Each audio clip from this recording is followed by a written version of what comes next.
51వ కీర్తన 6వ అధ్యాయాన్ని చదువుకుందాం. 51వ కీర్తన 6వ వచనం, పేజీ నెంబర్ 478, 6వ వచనాన్ని చదువుకుందాం. నీవు అంతరంగములో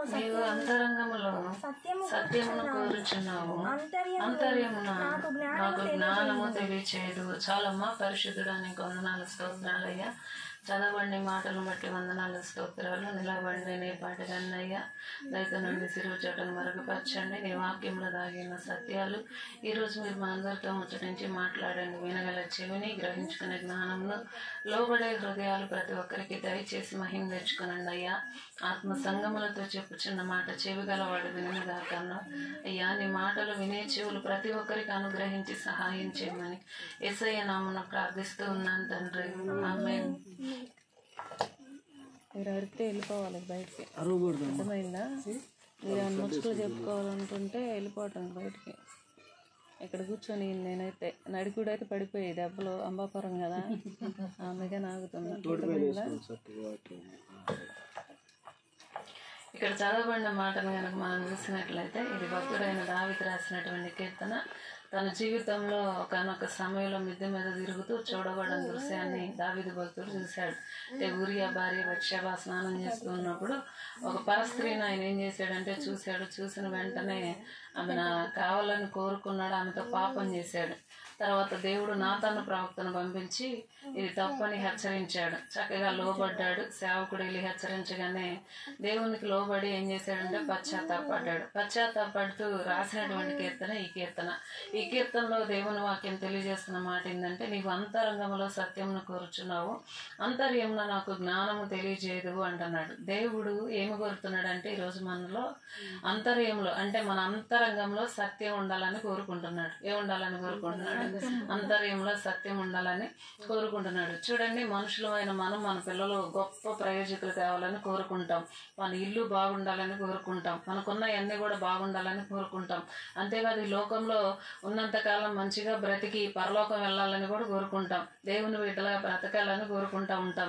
ఎన్నో ఆశలు మనం కలిగి, ఎన్నో కోరికలు కలిగి, రకరకాల కోరికలు కలిగి ఉంటారు. అయితే యేసుక్రీస్తు ప్రభువారికి కూడా ఒక కోరిక ఉంది. యేసుక్రీస్తు ప్రభువారికి కూడా కొన్ని కోరికలు ఉన్నాయి. పిల్లల పట్ల తల్లిదండ్రులకు ఏ రీతిగా ఉన్నతమైన స్థితిలో ఉంటే చూడాలని కోరుకుంటుందో మన దేవుడు కూడా కొన్ని కోరికలు ఉన్నాయి.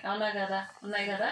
అయితే ఆయన అంటున్న మాట ఏంటంటే, దావీదు భక్తుడు తెలియజేస్తున్న మాట, నీవు అంతరంగంలో సత్యము ఏం చేస్తున్నావంట కోరుతున్నావు. మనుషులు సహజంగా నేనైనా మీరైనా మన పై రూపాన్ని చూస్తారు, కానీ దేవుడు మన హృదయాన్ని చూస్తాడు. హల్లెలూయా.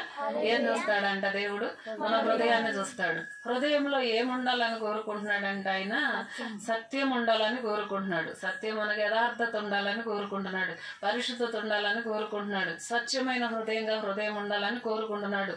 పలికితే నిజమే పలకాలని కోరుకుంటున్నాడు. చెప్తే మాట ప్రకారం చేయాలని కోరుకుంటున్నాడు. దేవుని యొక్క ఉద్దేశం ఏంటంటే మానవులైన మనం కూడా యేసయ్యలాగా సత్యవంతుల్లాగా ఉండాలని ఆయన ఆశ కలిగి ఉంటున్నాడు. ఆయన కోరుకుంటూ ఉన్నాడు. అందుకని అంతర్యంలో దావీదు అంటున్నాడు, నువ్వు సత్యాన్ని కోరుతున్నావు కదయ్యా, నా అంతర్యంలో నాకు జ్ఞానము తెలియజేసేది అంటున్నాడు. అందుకని దేవుడు మన హృదయంలో సత్యం ఉండాలని ఏం చేస్తున్నాడంట? కోరుకుంటూ ఉన్నాడని దేవుని వాక్యం తెలియజేస్తా ఉందండి. ఈరోజు దేవుడు కోరుకునే కొన్ని మాటలు బైబిల్ గ్రంథంలో పరిశుద్ధాత్మ దేవుడు మనకు పరిచయం చేయబోతూ ఉన్నాడు. చూడండి, బైబిల్ గ్రంథంలో మనం చూసినట్లయితే 2వ పేతురు రాసిన పత్రిక 3వ అధ్యాయం 9వ వచనంలో ఒక మాట రాయబడింది. పేతురు రాసినటువంటి 2వ పత్రిక 3వ అధ్యాయం 9వ వచనాన్ని చదువుకుందాం.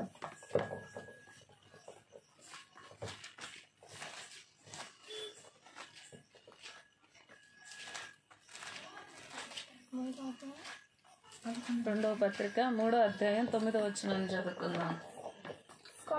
కొందరు ఆలస్యమని ఎంచుకునేటట్లు ప్రభు తన వాగ్దానమును గూర్చి ఆలస్యం చేయవాడు కాడు. ఎవడును నశింపవలన నిశ్చయింపక అందరూ మారు మనసు పొందవలనని కోరుచు మీ ఎడల దీర్ఘశాంతము గలవాడై ఉన్నాడు అని దేవుని వాక్యం తెలియజేస్తూ ఉంది. కొందరంట దేవుణ్ణి నమ్మిన తర్వాత ఆయన రాక కోసం ఎదురు చూస్తారు. ఎవరి కోసం ఎదురు చూస్తారు? యేసయ్య రాక కోసం ఎదురు చూస్తూ ఉంటారు. దేవుడు ఎప్పుడు వస్తాడా, మమ్మల్ని ఎప్పుడు పరలోకం తీసుకెళ్తాడా, ఎప్పుడు ఆ బంగారు వీధుల్లో తిరగాల, ఎప్పుడు దేవుణ్ణి చూడాలి, దేవునితో సంతోషంగా గడపాలి, దేవుని స్తుతించాలని చెప్పి ఆయన రాక కోసం ఈ లోకంలో పరిశుద్ధ జీవితం జీవించి దేవుని బిడ్డలుగా బ్రతికే వారందరూ కూడా యేసయ్య రాక కోసం ఎదురు చూస్తూ ఉంటారు. చూస్తూ చూస్తూ కొన్నిసార్లు కొంతమంది అనుకుంటారంటే యేసయ్య ఏంటి ఇంకా రాలేదు, ఆలస్యం చేస్తున్నాడు, ఏం చేస్తున్నాడు, ఆలస్యం అవుతుంది ఏందని చెప్పి అనుకుంటా ఉంటారంట. దేవుడు ఆలస్యం చేయడానికి కారణం ఏందో ఇక్కడ బైబిల్లో సూటిగా చెప్తున్న మాట ఏంటంటే, కొందరు ఆలస్యం అని ఎంచుకున్నట్లు, అంటే ఆలోచించుకున్నట్లు, మాట్లాడినట్టు ప్రభు తన వాగ్దానమును గురించి ఆలస్యం చేసేవాడైతే కాదు గాని అందరూ మారు మనసు పొందాలని దేవుడు కోరుకుంటున్నాడంట. ఎవరు కోరుకుంటున్నారంట? యేసయ్యకి అందరూ మారు మనసు పొందాలని కోరిక ఉంది. ఏముందంట? అందరూ మారు మనసు పొందాలి. చూడండి, మందిరానికి వస్తే కుటుంబంలో నుంచి ఒక వ్యక్తి మాత్రమే వస్తున్నారు, కుటుంబ సభ్యులు ఎవరు కూడా రావట్లా. అయితే దేవునికి ఉన్న ఉద్దేశం ఏంటంటే ఒక్కళ్ళగా రావటం కాదు, కుటుంబంతో వచ్చి మారు మనసు పొందాలని దేవుని ఉద్దేశం. ఈ అంబాపురం ప్రాంతంలో ఉన్న వారందరూ కూడా యేసయ్యని గుర్తెరగాలని, యేసయ్య బిడ్డలుగా మారాలని, యేసయ్యని ఆరాధించాలని, యేసయ్య కోసం బ్రతకాలని, ఈ లోకంలో పరిశుద్ధులుగా జీవించాలని దేవుడి యొక్క ఆశ, దేవుడి కోరిక ఉన్నది. అందుకని ఆయన అంటాడు, మనుషులందరూ కూడా రక్షణ పొందాలని ఆయన ఏం చేస్తున్నాడంట? మారు మనసు పొందాలని ఆలస్యం చేస్తున్నాడు. మారు మనసు అనగా మనసును మార్చుకోవాలి. ఏం చేయాలంట? మనసును మార్చుకోవాలని దేవుడు తన వాక్యం ద్వారా తెలియజేస్తున్నాడు. ఈ మనసును మార్చుకోవడం కోసమే దేవుడు అంటున్నాడు, అందరూ మారు మనసు పొందాలని కోరుచు మీ ఎడల ఏం కలిగి ఉన్నాడంట? దీర్ఘశాంతం. అంటే ఎంతో శాంతంగా ఉన్నాడు ఆయన, ఎంతో నెమ్మదిగా ఉన్నాడు. దేనికోసం ఎదురు చూస్తున్నాడంటే అందరూ రక్షణ పొందితే బాగుండు, అందరూ నన్ను తెలుసుకుంటే బాగుండు, అందరూ మారు మనసు పొందితే బాగుండు, అందరూ పరిశుద్ధంగా బ్రతికితే బాగుండు, అప్పుడు వెళ్దాం నేను వాళ్ళ దగ్గరికి అని చెప్పి యేసయ్య ఏం చేస్తున్నాడు? ఎదురు చూస్తా ఉన్నాడు. మారు మనసు పొందాలని చెప్పి దేవుడు ఏం చేస్తున్నాడు అంటే కోరుకుంటున్నాడు. ఈ రాత్రి ఏమంటున్నాడు ఆయన? మారు మనసు పొందాలని కోరుకుంటున్నాడు. ఒకసారి ఒక పాస్టర్ గారంట ఓ ప్రాంతానికి వెళ్ళాడు వాక్యం చెప్పడానికి. అక్కడ ఆ వాక్యం చెప్పేశాడు. మరలా ఆయన్ని ఇంకో చోటకు పిలిచారు మీటింగ్ లో వాక్యం చెప్పడానికి. మరలా ఆ ప్రాంతానికి వెళ్ళాడు. ఆ ప్రాంతానికి వెళ్ళి ఆ ప్రాంతంలో కూడా ఆయన వాక్యం చెప్పేశాడు. అక్కడ విన్నవాళ్ళు మరలా మరొక ప్రాంతానికి పాస్టర్ గారిని ఏం చేశారు? వాక్యం చెప్పడానికి ఆహ్వానించారు. అలా ఆహ్వానిస్తే 3 చోట్ల కూడా దైవజనుడు ఒకే వాక్యం చెప్పాడంట. ఏం చెప్పాడంట? ఒకే వాక్యం చెప్పాడంట. వాక్యం ఏమి కూడా మార్చలేదంట. ఒకసారి మీ బోట ఒక విశ్వాసం వచ్చి ఆ పాస్టర్ గారిని అడుగుతుందంట, పాస్టర్ గారండి నీకు బైబిల్లో ఇక ఆ వాక్యం తప్ప మరొక వాక్యం నీకు తెలియదా లేకపోతే రాదా అందంట. ఏముందంట? నీకు తెలియదా లేకపోతే రాదా, చెప్పిందే చెప్తున్నావు, ఏంటి కారణం అంటే అప్పుడు ఆ పాస్టర్ గారు అన్నాడంటే ఏమనంటే, ప్రభు నీతో మాట్లాడాడమ్మా, నువ్వు 3 చోట్లకు వచ్చానన్నావు కానీ నీ మనసు మారలా. ఏం మారలా? మనసు మారలేదంటే నా మనసు జోలు మీకు ఎందుకండి, నేను నా ఇష్టం వచ్చినట్టు ఉంటాను, నేను ఇప్పుడైతే మారను, మీరు మాత్రం అదే వాక్యం చెప్పడం ఏం బాగాలేదండి అని చెప్పి అన్నదంట. దేవుని యొక్క ఆశ ఏంటంటే చెప్పిన మాటే పదే పదే ఎందుకు చెప్తారంటే మనసు మారేదాకా ఉండాలి అని చెప్పి యేసయ్య ఏం చేస్తాడో ఎదురు చూస్తూ ఉంటాడు. చూడండి, మీ ఇంట్లో ఎవరైనా మాట వింటలేదనుకో, కొంచెం మూర్ఖంగా, మొండితనంగా, బుద్ధిహీనంగా, తెలివి తక్కువగా వాళ్ళ ఇష్టానుసారంగా వాళ్ళు బ్రతుకుతున్నారు అనుకో, అది కుటుంబంలో భర్తే కావచ్చు, పిల్లలే కావచ్చు, మాట వినకుండా సరిగ్గా చదవకుండా కానీ, లేకపోతే ఇష్టానుసారంగా తాగటం కానీ, తిరగటం కానీ, చెప్పిన మాట అనుకోండి డబ్బులు ఖర్చు పెట్టడం కానీ ఇలా చేస్తే మీరు ఒకసారి చెప్పేలా ఒకసారి అని వదిలేస్తారా? వదిలేరు కదా. పదే పదే ఏం చేస్తారు? నువ్వు మారరా, నీ స్వభావం మారరా, నీ బుద్ధి మార్చుకోరా, నీ మాట తీరు మార్చుకోరా, నీ నడవడిక మార్చుకోరా, నీ ఆలోచన మార్చుకోరా అని చెప్పి ఏం చేస్తారు? పదే పదే చెప్తా ఉంటారు. అట్లాగే యేసు ప్రభు కూడా ఏం చెప్తున్నాడంటే అందరూ కూడా మారు మనసు పొందాలని దేవుడు కోరుకుంటున్నాడు. ఏమంటున్నాడు ఆయన? అందరూ మారు మనసు పొందాలంటే హృదయం అనేది శుద్ధి చేసుకోవాలి, మనసు అనేది శుద్ధి చేసుకోవాలి, యేసు రక్తంలో కడగబడిన హృదయమై ఉండాలని చెప్పి, దేవుని బిడ్డలుగా బ్రతకాలని చెప్పి, ఆయనకి ఇష్టం వచ్చినట్టుగా వారు ఉండాలని చెప్పి దేవుడు ఏం చేస్తున్నాడంటే కోరుకుంటా ఉన్నాడంట. దేవుడు ఏం చేస్తా ఉన్నాడంట? కోరుకుంటా ఉన్నాడు. అందుకని చెప్పి మనం అందరూ పై రూపాన్ని చూస్తాం కానీ హృదయాన్ని చూసేవాడు దేవుడు. అందుకని మన హృదయంలో మార్పు అనేది రావాలి. మన హృదయంలో మార్పు అనేది రావాలి. హృదయంలో మార్పు వస్తే ఎలాగుంటదంటే మన ప్రవర్తనలో కూడా మార్పు వస్తుంది. హల్లెలూయా. మన జీవితంలో కూడా మార్పు వస్తుంది. హల్లెలూయా. మన బ్రతుకులో కూడా మార్పు వస్తుంది. హల్లెలూయా. మన ఆవభావాల్లో కూడా ఏమొస్తుంది? మార్పు వస్తుంది. మన మాట తీరు కూడా మారిపోతూ ఉంటది. మనసు మారిన వాళ్ళు ఎలా ఉంటారంటే మరలా బూతులు మాట్లాడటానికి ఇష్టపడరు. మారు మనసు పొందిన వాళ్ళు మరలా సీరియల్ చూడటానికి ఇష్టపడరు. మారు మనసు పొందిన వాళ్ళు ఎలా ఉంటారంటే మరలా బుద్ధిహీనమైన పనులు చేయడానికి ఇష్టపడరు. లోకస్తుతో కలిసి ఇష్టానుసారంగా జీవించడానికి వారు ఏం చేయరంట, ఇష్టపడరు. అయితే యేసుక్రీస్తు ఏమి కోరుకుంటున్నాడంటే రాత్రి మనసు మార్చుకొని దేవుని బిడ్డలుగా ఉండాలని దేవుడు కోరుకుంటా ఉన్నాడు. ఇది మంచి మాట. అందుకని చెప్పి దేవుడు తెలియజేస్తూ ఉన్నాడు. అందుకని ఆయన రాక ఏమవుతుందంట, ఆలస్యం అవుతా ఉందంట. ఏమవుతా ఉందంట, ఆలస్యం అవుతా ఉంది. ఎందుకంటే మనందరం కూడా మనసు మార్చుకుని దేవుని బిడ్డలుగా బ్రతకాలని దేవుని యొక్క కోరిక అని ఉన్నది. అందుకని చెప్పి మన మనసును ఏం చేయాలంట, మార్చుకోవాలని దేవుడు తెలియజేస్తున్నాడు. ఇంగ్లీష్ లో రిపెంటెన్స్ అని ఒక మాట ఉంది. దానికి హిబ్రూ భాషలో అర్థం ఏంటంటే, హిబ్రూ భాషలో ఒక మంచి అర్థం ఉంది దానికి. ఏంటంటే ఇక్కడ బైబిల్ మనం చూసినట్లయితే దేవుని వాక్యం తెలియజేసిన మాట మెతనోయ అని ఉంది. ఏమని ఉందంట, మెతనోయ అంటే మైండ్ చేంజ్ చేసుకోవాలంట. ఏం చేసుకోవాలంట, చేంజ్ యువర్ మైండ్ అంటే మైండ్ అనేది ఏమవ్వాలంట, చేంజ్ చేసుకోవాలంటే మన తలంపులన్నీ కూడా ఏమవ్వాలి, మారిపోవాలి. మన మనసు అనేది పూర్తిగా ఏమవ్వాలంటే మారిపోవాలి. అప్పుడే దేవుడు ఏం చేస్తాడంటే మనల్ని ఇష్టపడతాడు, మనల్ని ఏమవుతాడు, ఆయన కోరుకుంటాడని దేవుడు తన వాక్యం ద్వారా తెలియజేస్తా ఉన్నాడు. మనసు మారిన వాళ్ళంటే చాలా ఇష్టం మనకైనా సరే. ఒకప్పుడు ఏదో భయంకరంగా ఉండి తర్వాత వారి స్వభావాలన్నీ మార్చుకున్నారంటే ఎంత ఇష్టమో కదా, వాళ్ళు మనం కోరుకుంటాం. ఇటు వరలాగైతే అతను లేడు, ఇప్పుడైతే పూర్తిగా మారిపోయాడు, అతని మనసు మారిపోయింది, అతని జీవితం మారిపోయింది, అతని ప్రవర్తన కూడా మారిపోయింది అని చెప్పి అలాంటి వాళ్ళతో కొంచెం మాట్లాడటానికి ఇష్టపడతాం.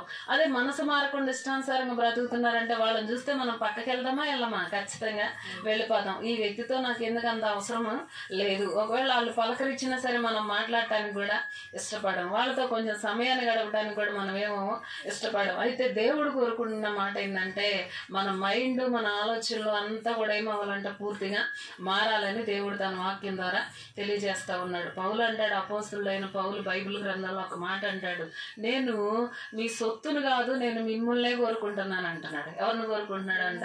అట్లాగే దేవుడికి మనం ఇచ్చే కానుకలు విలువైన అని చెప్పి చాలా సార్లు అనుకుంటారు. దేవుడు కోరుకుంటున్నాడు అని కానుక బియ్యమో కానుకలో, లేదంటే దేవుని మందిరానికి ఏదో ఒకటి చేస్తూ ఉన్నారు, అందరూ బాగానే ఉంది. ఇవి చేయొద్దని కాదు నేను అనేది. వీటితో పాటు దేవుడు నీ హృదయాన్ని కూడా కోరుకుంటున్నాడు. ఏం కోరుకుంటున్నాడంట, నీ హృదయాన్ని కూడా కోరుకుంటూ ఉన్నాడు. అందుకని హృదయంలో మార్పు అనేది వస్తే దేవుడు ఆ కోరిక తీర్చిన వాళ్ళం అవుతాం, ఆ కోరిక తీర్చిన వాళ్ళం అవుతాం, దేవుని చిత్తాన్ని ఎరిగిన వాళ్ళం అవుతాం, దేవుని ఇష్టం ఏదో తెలుసుకుని ఆ ప్రకారం నడుచుకోవడానికి మనం ఏమవుతాం, ఇష్టపడతాం. మన మనసు మారితే ఏమవుతుందంటే దేవుని ఆత్మ మనకి ఎలా నడుచుకోవాలో తెలియజేసిద్ది. ఏం చేసిద్దంట, మన మనసు మారితే దేవుని ఆత్మ ఏం చేసిద్దంటే తెలియజేసిద్ది. ఒకవేళ తప్పుడు ఆలోచనలు ఏమి రాకుండా ఇష్టానుసారంగా బ్రతకనీయకుండా ఇది చేయకూడదు, ఇది తప్పు, కాబట్టి నువ్వు దేవుని బిడ్డవి, దేవునికి ఇష్టంగా ఉండు, ఆయన మాటకు లోబడు, ఆయన వాక్యానికి లోబడు, ఆయన చెప్పింది చెయ్యి, అప్పుడు నీ జీవితం బాగుండదు, నీ బ్రతుకు బాగుండదు అని చెప్పి దేవుని ఆత్మ పదే మనతో ఉండి ఏం చేసిద్దంటే నడిపిస్తూ ఉంటది. అందుకని చెప్పి మన మనసు మారాలని చెప్పి దేవుడు కోరుకుంటున్నాడు. ఏం మారాలంట, మనసు మారాలి. కొంతమంది రక్షణ పొందుతారండి. ఏం పొందుతారు, రక్షణ పొందుతారు, కానీ మనసు మాత్రం మారదు. ఏం మారదు, మనసు ఏమాత్రం మారదు. నువ్వు ఎవరు బిడ్డవమ్మా అంటే నేను దేవుని బిడ్డనని చెప్తారు, మందిరానికి వస్తూ ఉంటారు, కానీ ప్రవర్తన అనేది ఏమాత్రం కూడా మార్చుకోరు. ఎట్లాగయ్యంటే ఓసారి ఒక మందిరానికి ఒక విశ్వాసం వెళ్ళాడంట, ఫుల్ ప్యూర్ వైట్ బట్టలు వేసుకుని వెళ్ళాడంట. ప్యూర్ వైట్ బట్టలు వేసుకుని మందిరానికి వెళ్ళిపోయి పెద్ద బైబిల్ తీసుకుని వెళ్ళి చక్కగా పాటల రంగాల్లో పాటలు పాడుతున్నాడంట. బైబిల్ పట్టుకుని ఏం చేస్తున్నాడంటే ప్రార్థన చేస్తున్నాడంట. నేను దేవుని బిడ్డనని అందరికి చెప్పుకుంటున్నాడు. అప్పుడు ఆ పాస్టర్ గారికి ఆ వ్యక్తిని బట్టి చాలా సంతోషం వేసింది. అరే నా చర్చిలో ఎంత మంచి విశ్వాసులు ఉన్నారు, దేవుడు పంపించాడు, చూడు ఎంత బాగుండాడు, అందరి వ్యక్తిలాగా ఉంటే ఎంత బాగుండో అని చెప్పి అనుకున్నాడంట. కానీ ఒకరోజు పాస్టర్ గారు ఒక ఊరెళ్ళి వస్తూ ఉన్నాడు. ఊరెళ్ళి వస్తూ ఉంటే ఈ వ్యక్తి రోడ్డు మీద ఉన్నాడంట. ఎక్కడ ఉన్నాడంట, రోడ్డు మీద ఉన్నాడు. మంచిగా కలర్ బట్టలు వేసుకుని నోట్లో ఒక సిగరెట్ పెట్టి ఇక తాగుతా ఉన్నాడంట. ఏం చేస్తున్నాడంట, సిగరెట్ పెట్టి ఇలా తాగుతా ఉండేసరికి పాస్టర్ గారు చూసి ఆయన గుండె పగిలిపోయిందంట. అర్రే ఒకసారి పలకరిద్దామని దగ్గరికి వెళ్ళలోపు ముఖం చాటేసి వెళ్ళిపోయాడంట.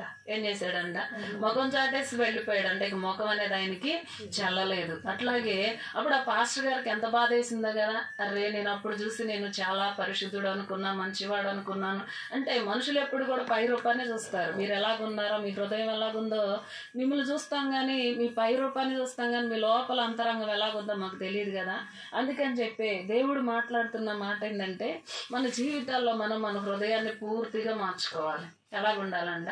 మన హృదయాన్ని పూర్తిగా యేసయ్య కోరుకున్నట్టుగా ఉండాలి, యేసయ్య చెప్పినట్టుగా ఉండాలి. పూర్తిగా మన మాటలు, మన ఆలోచనలు, మన ప్రవర్తన అంతా కూడా పూర్తిగా ఏమవ్వాలంట? మారాలని చెప్పి దేవుడు కోరుకుంటున్నాడు. ఎవరు కోరుకుంటున్నారంట? ఈ ఉపవాస ప్రార్థనకు వచ్చో బాగానే ఉంది, ఆదివారం ఆరాధనలో పాల్గొంటున్నావు బాగానే ఉంది, మందిరంలో మంచిగా కానుకలు ఇస్తున్నావు బాగానే ఉంది, పరిచర్య చేస్తున్నావు బాగానే ఉంది, చెప్పిన మాట కూడా వినాలి. అది దేవునికి ఇష్టం. అర్థమైందా? దేవుని వాక్యం చెప్తూ ఉన్నప్పుడు మన మనసును మార్చుకుని దేవునికి ఇష్టంగా ఉండటం నేర్చుకోవాలి. ఎవరికి ఇష్టంగా? దేవునికి ఇష్టంగా, దేవుడు కోరుకున్నట్టుగా, దేవుడు మెచ్చినట్టుగా, దేవుడు ఆశించినట్లుగా మనం ఉండాలని చెప్పి దేవుడు తన వాక్యం ద్వారా తెలియజేస్తున్నాడు. ఇది మొదటి మాట. రెండో మాట దగ్గరికి వద్దాం రండి. బైబిల్ గ్రంథంలో యోహాను సువార్త 4వ అధ్యాయం 23వ వచనం. యోహాను సువార్త 4వ అధ్యాయం 23వ వచనాన్ని చదువుకుందాం.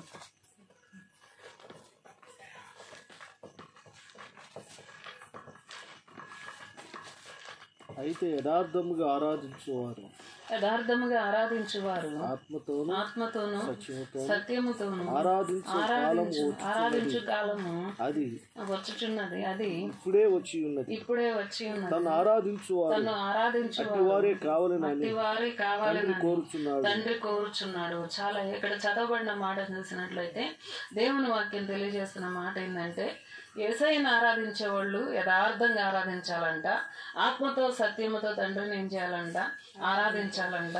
అంతేకాదు దేవుడు ఆత్మ కనుక ఆయన ఆరాధించేవారు ఆత్మతో సత్యంతో ఆరాధింపవాలని చెప్పి దేవుడు ఏం చేస్తున్నాడంటే తెలియజేస్తా ఉన్నాడు. అందుకనే మన జీవితాల్లో మనం కూడా ఒకటి గ్రహించుకుని ఉండాలి. దేవుని మందిరానికి వస్తున్నాం ఆయన ఆరాధించడానికి. అయితే దేవునికి ఇష్టమైనట్టుగా, దేవుడు కోరుకున్నట్టుగా ఆయన ఆరాధించట్లా. చాలా మంది యేసయ్య కోరుకున్నట్టుగా ఏం చేయట్లా? ఆరాధించట్లా. హృదయం అంతా యేసు ప్రభువే ఉంటే యేసయ్యను ఏం చేస్తారు? ఆయన కోరుకున్నట్టుగా ఆరాధిస్తూ ఉంటారు. అంతేగాని మన ఇష్టం వచ్చినట్టుగా ఏం చేయరు? ఆరాధించరు. చూడండి, పనికి చాలా కష్టపడతారు, అవునా కదా? చాలా కష్టపడతారు. కానీ మందిరానికి వచ్చేసరికి యేసయ్య కోరుకున్నట్టుగా ఆత్మతో సత్యంతో ఏం చేయట్లా? ఆరాధించాలి. ఆరాధన అనేది హృదయం లోపల నుంచి రావాలి. ఎక్కడి నుంచి రావాలి? హృదయం లోపల నుంచి రావాలి. యేసు ప్రభుని ఆరాధించే వాళ్ళు ఆత్మతో సత్యంతో ఆరాధించాలని దేవుడు కోరుకుంటున్నాడు. అయితే చాలా మంది ఎలాగుంటున్నారంటే పైనే ఆరాధిస్తున్నారు, పెదవులతో. దేంతో ఆరాధిస్తున్నారు? పెదవులతో ఆరాధిస్తున్నారు, కానీ హృదయంతో యేసయ్యను ఏం చేయట్లా? ఆరాధించట్లా. హృదయంలో యేసయ్యను ఆరాధించాలన్న ఆశ, ఆలోచన కనుక ఉంటే వారు ఆత్మతో సత్యంతో ఏం చేస్తారు? ఆరాధిస్తూ ఉంటారు. అట్టి వారే కావాలని తండ్రి కోరుచున్నాడు అని చెప్పి దేవుని వాక్యం తెలియజేస్తూ ఉంది. యేసయ్యను ఆరాధించే మనం మన హృదయపూర్వకంగా, ఇష్టపూర్వకంగా, మనస్ఫూర్తిగా ఏం చేయాలి? ఆరాధించాలి. కొన్నిసార్లు కొంతమంది పరిస్థితి ఎలాగుంటుందో చెప్పిన, పని చేయడానికి చాలా కష్టపడతారు, ఆరాధనలో చప్పట్లు కొట్టడానికి ఇష్టపడరు, మనస్ఫూర్తిగా పాడబడటానికి కూడా ఇష్టపడరు. ఇవి ఇలాగుంటాయి. కాబట్టి యేసు ప్రభు తెలియజేస్తున్న మాట ఏంటంటే, ఇలా కాదు, యేసయ్యను ఆరాధించేవాళ్ళు ఆత్మతో సత్యంతో దేవుడిని ఆరాధించేవాళ్ళు కావాలని తండ్రి ఏం చేస్తున్నాడంట? కోరుకుంటూ ఉన్నాడని చెప్పి దేవుడు తన వాక్యం ద్వారా తెలియజేస్తూ ఉన్నాడు. నేను ప్రేమించేదా యేసురాజా అన్న పాట రాసిన సాక్ష్యం విన్నా ఒకరోజు. నేను ఏంటయ్యా అని చెప్పిన సాక్ష్యం అంటే, ఆమె ప్రెగ్నెన్సీ గుంటూరు గవర్నమెంట్ హాస్పిటల్ వెళ్ళి అక్కడ అడ్మిట్ అయిందంట. అక్కడ అడ్మిట్ అయిన తర్వాత డాక్టర్ చెప్తున్నారంట, పెద్ద డాక్టర్ చూసి చెప్తుందంట, ఏమనంటే అర్జెంటుగా తీసుకుపోండి, ఏమికైనా ప్రమాదం ఉంది, లోపల బేబీకైనా ఏముంది ప్రమాదం అనేది ఉంది. ఎందుకు ఆమె మాట చెప్పిందంటే, లోపల బేబీ మోషన్ కూర్చుందంట లోపలే, అంటే కడుపులో నుంచి రాకముందే బేబీ మోషన్ అనేది కడుపులో కూర్చుందంట. ఇంకా అప్పుడు బాడీ అంతా కూడా ఆమెది ఒక లాగ్ అయిపోయి పాయిజన్ లాగా ఆమెకి పెయిన్స్ అనేవి రాక సీరియస్ కండిషన్లోకి వెళ్ళిపోయినప్పుడు ఆమె డాక్టర్ చెప్తుందంట, ఈమెను తీసుకెళ్ళిపోమన్నాను, ఎందుకు ఉంచారు, ఈమెను అర్జెంటుకి పంపించేసేయండి ఇంటికి అని చెప్పి చెప్తా ఉందంట. ఆ మాటలు విన్నప్పుడు ఆమెకి చాలా బాధ వేసిందంట. ఏం వేసిందంట? చాలా బాధ వేసిందంట. బాధ కలిగి బెడ్ మీద పడుకుని ఏడుస్తూ కూడా ఆ మాటలు విని ఆమె ఏం చేసిందంటే ప్రార్థన చేసుకుంటుందంట, ప్రభువా నువ్వు నిజమైన దేవుడివి, కాబట్టి నేను బ్రతికున్నంత కాలం నేను నిన్నే ప్రేమిస్తా, నిన్నే ఆరాధిస్తా, నేను నా జీవిత కాలం అంతా కూడా నీ సన్నిధిలో గడుపుతానని చెప్పి ప్రేమించేదా యేసురాజా అని పాట అప్పుడు ఆమె మనసులోకి వచ్చిందంట. అప్పుడు ఆమె మనసులోనికి వచ్చిందంట. ఆమె ఏడుస్తూ ప్రార్థన చేసిన తర్వాత ఏ డాక్టర్ అయితే అరిసిందో ఆ డాక్టర్ వచ్చి ఆపరేషన్ చేసి మొత్తానికి ఆ బిడ్డను బయటికి తీసేసిందంట. కొంచెం ఆరోగ్యం వచ్చిన తర్వాత ఇక నమ్మకంగా యేసు ప్రభుని ఏం చేస్తుంది, ఆమె ఆరాధిస్తూనే ఉంది. ఆరాధిస్తూ ఉండగానే ఒక రోజు తలంపుల్లోకి వచ్చిందంటే ఈ పాట, నేను ఆరాధిస్తే ఎవరిని ఆరాధిస్తాను, నిన్నే ఆరాధిస్తాను. నేను సేవిస్తే ఎవరిని సేవిస్తా, నిన్నే సేవిస్తా. నేను ప్రార్థన చేస్తే ఎవరికి ప్రార్థన చేస్తానంటే నీకే ప్రార్థన చేస్తానని ఆ పాట రాసి ఆమె సాక్ష్యాన్ని చెప్తా ఉంది. చూడండి, ఆమె జీవితంలో దేవుడు ఎంత కార్యం చేశాడో. ఆమె హృదయంతో ఏం చెప్పుకుంది, అయ్యా నేను నిన్ను ప్రేమిస్తాను, నిన్ను ఆరాధిస్తాను, నీ సన్నిధిలో గడుపుతాను అయ్యా అని చెప్పి ఆమె అనుకుని ఆమె ప్రార్థన చేసింది హృదయపూర్వకంగా. అట్లాగే యేసయ్యను ఏం చేస్తుందంటే ఆత్మతో సత్యంతో ఆరాధిస్తా ఉంది. మనిషిలో ప్రాణం, శరీరం, ఆత్మ మూడున్నాయి. ఏమున్నాయి? ప్రాణం, శరీరం, ఆత్మ మూడున్నాయి. మనము చాలాసార్లు మన ప్రాణంతో చెప్పుకుని వదిలేస్తున్నాం. మన ఆత్మకు కూడా చెప్పుకోవాలి, యేసు ప్రభు నిజరక్షకుడు, ఆయన ఉండటం వల్ల నువ్వు బ్రతికున్నావు, జీవిస్తూ ఉన్నావు, అందుకే ఆరోగ్యంగా ఉన్నావు. ఆ దేవుణ్ణి మర్చిపోకూడదు, ఆ దేవుణ్ణి స్తుతించాలి, ఆయన ఆరాధించాలి. ఆయన కోరుకున్నట్టుగా ఆత్మతో సత్యంతో అంటే యథార్థమైన హృదయంతో నిజముగా ప్రభుని ఏం చేయాలంట, ఆరాధించాలని దేవుడు కోరుకుంటున్నాడని దేవుని వాక్యం తెలియజేస్తూ ఉంది. చాలాసార్లు చాలా మంది ఎలాగుంటున్నారంటే యేసు ప్రభుని ఎలాగోలాగా ఆరాధిస్తే అయిపోయిద్దిలే, మన జీవితాలు మనం ఇష్టంగా ఉందామన్నట్టుగా ఉంటున్నారు. ఒకసారి ఓ పాస్టర్ గారు, ఎవరంట, ఓ పాస్టర్ గారు యేసయ్యను నమ్ముకోకముందు సినిమాలు చూసేవాడు. ఏం చేశాడంట, సినిమాలు చూసినప్పుడు యేసయ్యను నమ్ముకున్నాడు. తర్వాత ఆయనకి ఇష్టమైన హీరో ఒక ఆయన ఉన్నాడంట. ఆయనకి ఇష్టమైన హీరో అంటే లోకంలో ఉన్నప్పుడు ఆయన ఎలాగున్నాడో ఆ ఇష్టమైన హీరో ఏం చేశాడంటే ఒక మూవీ తీసాడు, ఒక సినిమా తీసేసరికి అందరూ వెళ్తున్నారు. ఇప్పుడు ఈ పాస్టర్ గారికి మనసులో ఒక ఆశ కలిగిందంట. ఏం కలిగిందంటే, అరే నాకు ఇష్టమైన నా ఫ్యాన్ మొత్తానికి ఏం చేసాడు, సినిమా తీసాడు, మొత్తానికి అందరు వెళ్ళిపోతున్నారు, నేను కూడా వెళ్ళాలి, ఎలాగెళ్ళాలి అని చెప్పి మనసులో ఆలోచన వచ్చిందంట. ఇంకా అప్పుడు ఆయన మనసు చెప్తుందంట, ఆయన ఆరాధిస్తే ఆరాధించో, నీ ఇష్టమైన ఫ్యాన్ కాబట్టి ఏం చేస్తావు, నువ్వు వెళ్ళిపో, నిన్ను అందరూ గుర్తుపట్టుకుని ఉండాలంటే ఫేస్ మాస్క్ వేసుకుని వెళ్ళిపోయి కూర్చో థియేటర్లో అని చెప్పిందంట. ఇక వెంటనే ఏం చేసాడంటే ఎవరు గుర్తుపట్టకూడదని చెప్పి ఫేస్ మాస్క్ వేసేసుకుని ఆ థియేటర్లోకి వెళ్ళిపోయి కూర్చున్నాడంట. థియేటర్లోకి వెళ్ళిపోయి కూర్చునేసరికి సినిమా మూవీ స్టార్ట్ అయింది, వస్తూ ఉన్నాయి. ఇక అలాగ వస్తూ ఉండేసరికి పాస్టర్ గారు సంఘంలో ఒక అలవాటు చేసాడంట. ఏమనంటే ఆయన ఒకసారి హల్లెలూయా చెబితే కూర్చున్న విశ్వాసులు 3 సార్లు చెప్పాలంట. ఎన్నిసార్లు చెప్పాలంట? కూర్చున్న విశ్వాసులు 3 సార్లు చెప్పాలంట. ఇక హీరో గారు వచ్చాడంట, ఫైట్ చేస్తున్నాడంట. ఏం చేస్తున్నాడు? ఫైట్ చేస్తునేసరికి మనోడికి ఉద్యమం ఎక్కువైపోయింది. ఏమైంది? ఉద్యమం ఎక్కువైపోయింది. ఇక అప్పుడు ఏమనుకున్నాడు, నేను ఫేస్ మాస్క్ వేసుకున్నా, ఎవరు నన్ను గుర్తుపట్టలేరు అనుకున్నాడు. మొత్తానికి ఏమనుకున్నాడు, ఆ హీరో గెలిచేసరికి ఆ ఫైట్ లో హల్లెలూయా అన్నాడంట. ఏమన్నాడంట? హల్లెలూయా అనేసరికి ముందు 3 లైన్లు ఆయన విశ్వాసులు కూర్చున్నారంట. వాళ్ళక హల్లెలూయా హల్లెలూయా హల్లెలూయా అని 3 సార్లు అన్నారంట. ఏమన్నారంట?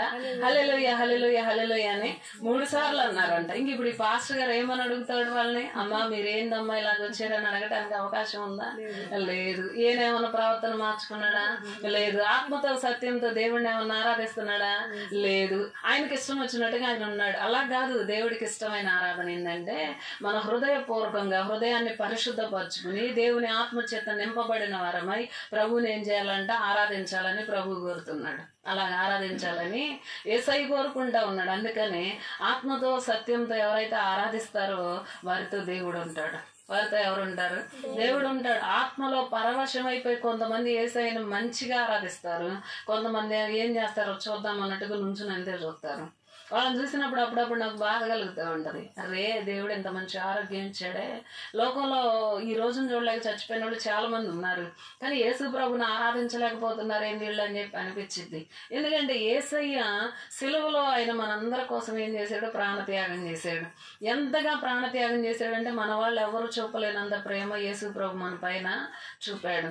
అందుకని చెప్పి మనం ఇష్టపూర్వకంగా అంటే హృదయపూర్వకంగా యేసు ప్రభుని ఆరాధించాలి. ఆయన సన్నిధికి వచ్చినా ఇంట్లో ఉన్నా యేసయ్య ఏసైని ఆరాధించడం, ఆయన స్తుతించడం ఎప్పుడు కూడా మనం ఏం చేయకూడదంట, మర్చిపోకూడదు. అది దేవుడు కోరుకుంటున్నాడు. ఎవరు కోరుకుంటున్నారు? ఏసై కోరుకుంటున్నాడు. కాబట్టి ఆత్మతో సత్యంతో దేవుడిని ఏం చేయాలంట, ఆరాధించాలని దేవుడు తన వాక్యం ద్వారా తెలియజేస్తా ఉన్నాడు. ఎలాగ ఆరాధించాలంటే కీర్తనలోకి రండి ఒకసారి. కీర్తనలు 96వ కీర్తన 9వ వచనంలో ఒక మాట రాయబడి ఉంది. కీర్తనలు 96వ కీర్తన 9వ వచనంలో ఒక మాట రాయబడి ఉంది. చూడండి. పరిశుద్ధ అలంకారములు ధరించుకొని యెహోవాకు నమస్కారం చేయుడి. ఇక్కడ చదవబడిన మాట చూసినట్లయితే దేవుణ్ణి ఆరాధించే వాళ్ళు ఎలాగ ఉండాలంట, పరిశుద్ధ అలంకారములు ధరించుకుని యెహోవాకు ఏం చేయాలంట, నమస్కారం చేయాలి. అంటే దేవుణ్ణి ఆరాధించేటప్పుడు మనలో పరిశుద్ధమైన అలంకరణ ఉండాలి. ఏ అలంకరణ ఉండాలంట? పరిశుద్ధమైన అలంకరణ. అంటే మన మనసు పరిశుద్ధంగా ఉండాలి. ఎలాగ ఉండాలంట? మన తలంపులు పరిశుద్ధంగా ఉండాలి. దేవుణ్ణి అప్పుడు పరిశుద్ధ అలంకారాలు ధరించుకుని యేసయ్యని ఏం చేయగలం, ఆరాధించగలం. అంతేకాకుండా మనసు, కొంతమందికి మందిరానికి వచ్చిన మనిషి ఎక్కడ ఉంటాడు, మైండ్ ఎక్కడో ఉంటది. ఏ పొలంలోనో, ఏ ఇంటి దగ్గర, ఏ పిల్లల చుట్టూ ఆ మైండ్ అంతా తిరుగుతూ ఉంటుంది వెళ్ళిపోయి.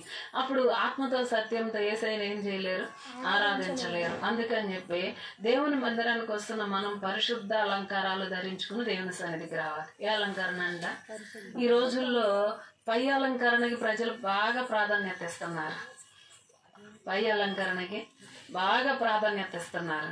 దేవుడికి కావాల్సింది అంతరంగంలో అలంకరణ కానీ పై అలంకరణ ఏమాత్రం కూడా కానుగాక కాదు. నేను మొన్న ఈ మధ్య ఒక ఆమె సాక్ష్యం విన్నా. ఆమె ఏం చేసిందంటే, మెర్లిన్ మొన్రాయ్ అని చెప్పి ప్రపంచంలో మిస్ ఇండియా ఆమె. ఎవరామె? ప్రపంచంలో మిస్ ఇండియా. అంటే ప్రజలందరి చేత మంచి అందగత్తె పోటీల్లో గెలిచిన ఆమె అందగత్తె అనమాట ఆమె. అయితే ఆమె ఏం చేసిందంటే, బాగా మేకప్ వేసుకుని బాగా రెడీ అయ్యింది, మంచి సెలబ్రిటీగా ఉంది. ఒకరోజు ఆమె దగ్గరికి అమెరికన్ ప్రెసిడెంట్ వెళ్ళి, నేను నిన్ను వివాహం చేసుకుంటానంటే, నిన్ను చేసుకోవటం ఏంటి అని చెప్పందంట. చేసుకోవాలా ఆమె వివాహం కూడా? ఏం చేయాల? చేసుకోవాలా. అంటే ఆమె అందానికి ఎంత ప్రాధాన్యత ఇచ్చిందంటే చాలా ప్రాధాన్యత ఇచ్చింది. ఏం చేసిందంట, చాలా సమయాన్ని అందానికే హెచ్చించింది. అలా అందానికి హెచ్చిస్తే ఒక రోజు అంట ఆమెకు మేకప్ వేస్తున్నాడంట ఒక వ్యక్తి. మేకప్ వేసుకుని అంటున్నాడంట, అమ్మగారు ఏంటండి నీ చర్మంలో, అంటే నీ ఫేస్లో అక్కడక్కడ చర్మం చిన్నగా ముడతలు పడుతున్నట్టుందండి అన్నాడంట. ఏమన్నాడంట? చిన్నగా ముడతలు. ఎప్పుడు ఒకేలాగా ఉండరు, అర్థమవుతుందా? మేకప్ వేసినా వేయకపోయినా అందం అనేది ఒక వయసుకే ప్రాధాన్యత, తర్వాత అనేది ఉండనుగాక ఉండదు. ఇంకా ఆమె వయసు దాటిపోయే కొద్ది ఏమవుతుంది, దేహం పైన చిన్న ముడతలు వస్తున్నాయి. ఎప్పుడైతే ఆ మేకప్ వేసే వ్యక్తి ఆ మాట అన్నాడో, ఆ మాటకి ఏమికంటే చాలా నిరాశ, నిస్పృహ వచ్చేసింది ఆమెలో. ధైర్యాన్ని కోల్పోయింది. అరే, నేను ప్రపంచానికే సెలబ్రిటీని. దేనికి?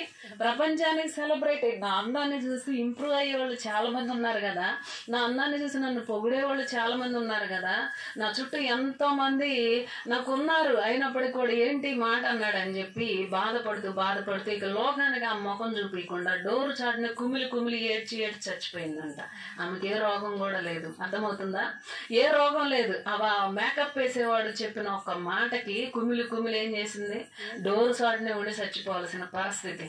అందుకని చెప్పి అందంగా రెడీ అవద్దని నేను చెప్పట్లా, కానీ మనకు అందం కంటే ప్రాముఖ్యంగా, దేనికంటే అందం కంటే ప్రాముఖ్యంగా పరిశుద్ధ అలంకరణ అనేది కావాలి. మందిరానికి వచ్చేటప్పుడు నీటికి రావద్దని నేను చెప్పట్లా, స్నానం చేయకుండా రావద్దని నేను చెప్పట్లా. స్నానం చేయాలి, మంచి వస్త్రాలు కట్టుకోవాలి, ఫేస్ కి కొంచెం అలంకరణ అనేది చేసుకోవాలి. అంటే అలంకరణ ఏదై ఉండాలి, ఆత్మ సంబంధమైన అలంకరణ అయి ఉండాలి, లేకపోతే తగుమాత్రపు అలంకరణ అయి ఉండాలి. అంతేగాని అది దేవుడు మెచ్చేది, కానీ అంతకు మించి దేవుడు ఏది కూడా మెచ్చడు. అయితే దేవుని పిల్లలమైన మనం పరిశుద్ధ అలంకారాలు ధరించుకోవాలి. పరిశుద్ధ అలంకారాలను ప్రార్థనా జీవితం, పరిశుద్ధత కలిగి బ్రతకటం, మారు మనసు తగిన ఫలాలు ఫలించడం, దేవుని వాక్యానికి లోబట్టం, అలాగ మనం జీవిస్తూ ఉన్నప్పుడు అలాగ ఉండి మనం ఆరాధన చేస్తే దేవుడు దాన్నే కోరుకుంటున్నాడు. అలాగుండి ఆరాధన చేయటాన్ని దేవుడు ఏం చేస్తున్నాడంట, కోరుకుంటూ ఉన్నాడు. అందుకని చెప్పి దేవుడు తెలియజేస్తున్నాడు, ఆత్మతో సత్యంతో ఆరాధించేవారు కావాలని యేసయ్య కోరుకుంటున్నాడు. చాలా మంది ఎలాగున్నారంటే ఆత్మతో సత్యంతో ఆరాధించడం ఏమో గాని ఇష్టానుసారంగా ఆరాధించేస్తున్నారు. ఎలాగంట ఇష్టానుసారంగా ఆరాధిస్తూ ఉన్నారు. అలాగ ఆరాధిస్తే ఆరాధన దేవుడు ఎప్పుడు కూడా ఏం చేయడంట, కోరుకోడు అని చెప్పి దేవుడు తన వాక్యం ద్వారా తెలియజేస్తున్నాడు. ఇది రెండవ మాట. మొదటి మాట ఏం చెప్పాను, యేసయ్యను ఎలాగా, యేసయ్య ఏం కోరుకుంటున్నాడంట, ఆత్మతో సత్యంతో ఆరాధించాలన్నది ఇప్పుడు కోరుకుంటున్నాడు. రెండవ మాట. మొదటి మాట ఏం చెప్పాను ఇందాక, మొదటి మాటను చూసినట్లయితే బైబిల్ గ్రంథం తెలియజేస్తుంది అందరూ మారు మనసు పొందాలని దేవుడు కోరుకుంటున్నాడు. అంటే అందరూ కూడా దేవుని బిడ్డలుగా బ్రతకాలని యేసయ్య కోరుకుంటున్నాడు. రెండవదిగా ఆత్మతో సత్యంతో ఆరాధించేవారు కావాలని దేవుడు కోరుకుంటున్నాడు. మూడో మాట దగ్గరికి వద్దాం రండి. బైబిల్ గ్రంథంలో కీర్తనలు 45వ కీర్తన 11వ వచనం, కీర్తనలు 45వ కీర్తన 11వ వచనం దగ్గరికి వద్దాం రండి. బైబిల్ గ్రంథంలో 45వ కీర్తన 11వ వచనం. నీ రాజు నీ ప్రభు అతడు నీ సౌందర్యమును కోరినవాడు అతనికి నమస్కరించి. చాలండి. ఇంకా అక్కడ చదవబడిన మాటను చూసినట్లయితే, దేవుని వాక్యం తెలియజేస్తున్న మాటను మనం చూసినట్లయితే, ఈ రాజు నీ ప్రభువు అతడు నీ సౌందర్యమును కోరినవాడు అతనికి నమస్కరించుము. ఇక్కడ చదవబడిన మాట చూస్తే ఈ రాజు అనగా నీ ప్రభు అని కూడా పక్కన రాసి ఉంది. ఎవరంట ఆయన? ప్రభు. అంటే దేవుడు ఏం కోరుతున్నాడంటే నీ సౌందర్యాన్ని కోరుతున్నాడు. దేన్ని కోరుతున్నాడు అంట? సౌందర్యాన్ని. అంటే సౌందర్యంగా లేకపోతే యేసయ్య ఇష్టపడ్డా అంటే యేసయ్య ఇష్టపడతాడు, కానీ పరిశుద్ధమైన సౌందర్యం కావాలి. అంటే ఆత్మ సౌందర్యం అనేది కావాలి. ఒకసారి బైబిల్ గ్రంథంలో ఎస్తేరు గ్రంథం ఉంది. ఏ గ్రంథం ఉంది? ఎస్తేరు గ్రంథం ఉంది. అక్కడ షూషాను కోట ఉంది. అక్కడ ఆ షూషాను కోటలోకి రాజైన అశ్వరేషు రాజుకి రాణి కావాలి. ఎవరు కావాలంట? రాజైన అశ్వరేషుకి రాణి కావాలి. రాణి కావాలి కాబట్టి కన్యకలందరూ కూడా ఆ షూషాను కోటకు తేబడ్డారు. కన్యకులైన అమ్మాయిలందరూ కూడా షూషాను కోటకు తేబడ్డారు. తేబడినప్పుడు ఆ కన్యకులందరికి కూడా రకరకాల ఆలోచనలు వచ్చినాయంట. రాజుగారు నన్ను కోరుకోవాలని చెప్పి హేగే వశంకి అప్పగింపబడినప్పుడు ఆ హేగేతో చెప్తున్నారంట, ఆయన ఇచ్చినవి కాకుండా ఇంకా ఎక్కువ ఎక్స్ట్రా ఏం చేశారంటే వాళ్ళు అలంకరించుకున్నారు. అవి ఆభరణాలు కావచ్చు, ఏమైనా కావచ్చు. వాళ్ళు ఇంకా ఎక్కువ కోరుకున్నారు. రాజు నన్ను కోరుకోవాలని చెప్పి ఎక్కువ ఏం చేశారంటే అలంకరించుకున్నారు. కానీ అక్కడికే వచ్చింది ఒక ఆమె ఎస్తేరు. ఆమె ఏం చేసిందంటే తన తల్లిదండ్రులు లేకపోయినా దేవుని యందు భయభక్తులు కలిగి బ్రతుకుతున్నటువంటి ఆ కన్యక ఆ షూషాను కోటకు తేబడ్డప్పుడు ఆ ఎస్తేరు ఏం చేసిందంటే హేగే వశం అప్పగింపబడినప్పుడు హేగే నియమించిన అలంకరణ తప్ప మరి ఏది కూడా కోరుకోలేదంట. ఏం చేయలేదంట? ఏది కూడా ఏం కోరుకోలేదంట. ఆయన ఏ అలంకరణకి ఏమైతే ఇచ్చాడో అవే కోరుకుంది. అందరేమో ఇంకా కావాలి హేగే గారు అని చెప్పి అడిగి కోరుకుంటున్నారు.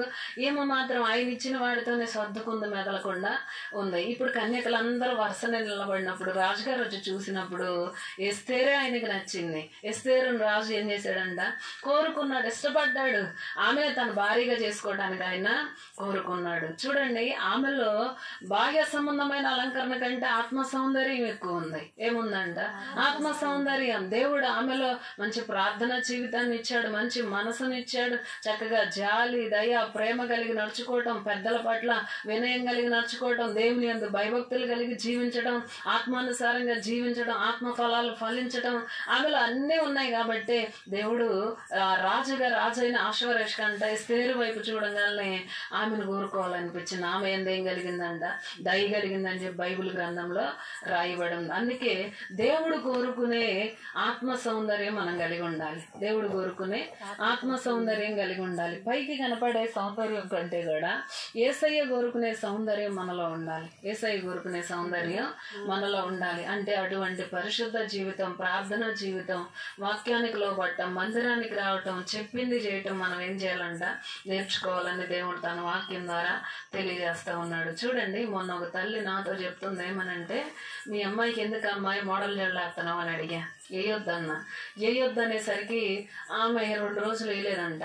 వేయిపోయేసరికి వాళ్ళ పిల్ల అడుగుతుందంట, చిన్న పిల్ల 4-5 సంవత్సరాలు ఉంటాయి అంతే, నువ్వు మోడల్ జడ అయిపోతే నేను ఊరుకోనని ఏడిసి అన్నందంట లేదంట ఆ పిల్ల. ఏం చేయట్లేదంట. ఏడుసి అన్నం తింటలేదంట. ఏడుసి అన్నం తింటలేదని సరే చెప్పి అని వేసిన తర్వాత ఇక ఆ పిల్ల వేసుకుని చక్కగా రోడ్డును పడి వస్తూ ఉంది. పావడ బిళ్ళ ఒకటి పెట్టింది, మెడలో పిచ్చి నక్లీస్ ఒకటి పెట్టింది, బాగా రెడీ అయ్యి వస్తా ఉంది. నేను మా చర్చి ముందున్నా. చర్చి ముందు ఉండేసరికి నన్ను చూసేసరికి ఇక కొట్టిద్దాం అనుకుంది. మొత్తానికి వెనక్కి వెళ్ళిపోయి చాటు నిలబడి చూస్తుంది. ఇప్పుడు నేను వెళ్ళాలంటే పాస్టర్ మాడుంది.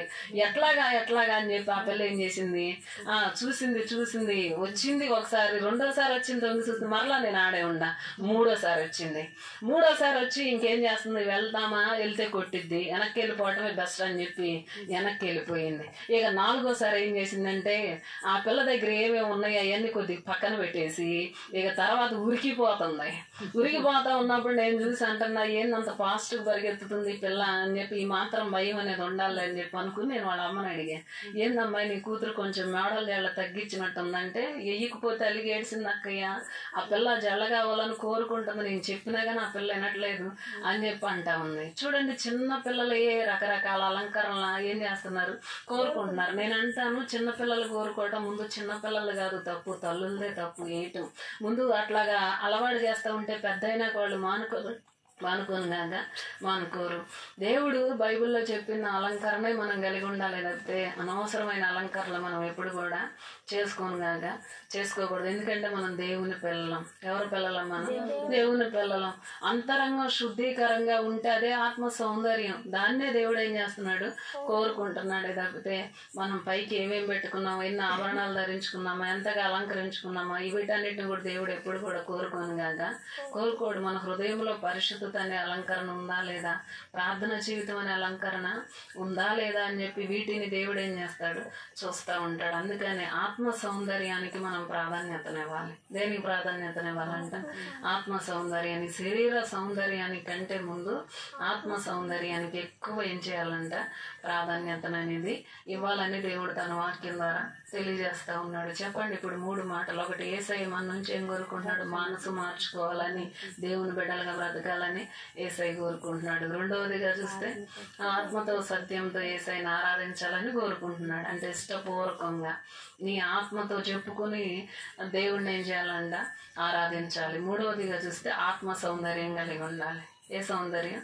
ఆత్మ సౌందర్యం. యేసయ్య కోరుకునేది ఆత్మ సౌందర్యం. మనుషులు కోరుకునేది బాహ్య సౌందర్యం. ఏం కోరుకుంటారు?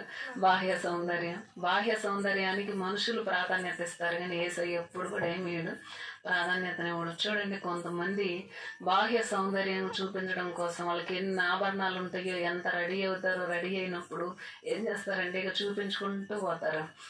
బాగుందా నా శారీ, బాగుందా నా పావడ బిళ్ళ, బాగుందా నా చెమ్మ చీరలు బాగున్నాయా, నా గాజులు బాగున్నాయా, నా మెడలో దండలు బాగున్నాయా అని చెప్పి రెడీగా ఏం చేస్తారు, చూపించుకుంటా పోతారు.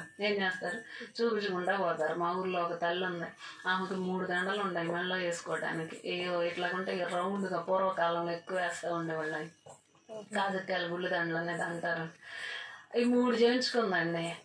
3 చేయించుకుని ఎక్కడికన్నా వెళ్తుందంటే 3 మెడలో వేసిద్ది. 3 మెడలో వేసి ఇంక రోడ్డుని పడి అందరూ గ్యాకేసుకుంటూ అందరూ చూపించుకుంటూ పోయిద్ది. దేవుని స్తోత్రం. ఏం జరిగిందంటే ఒకరోజు షుగర్ బిళ్ళ వేసుకోవాలి. ఆయన మీద గొడవ పెట్టుకుని ఏం వేసుకోవాలా, షుగర్ బిళ్ళ వేసుకోవాలా. షుగర్ బిళ్ళ వేసుకోపోయేసరికి గుంటూరు హాస్పిటల్ వెళ్తే 3 దండలు పోయినాయి. దేవుని స్తోత్రం. ఎన్ని పోయినాయి? ఒకడు కూడా లేదు. అర్థమైందా?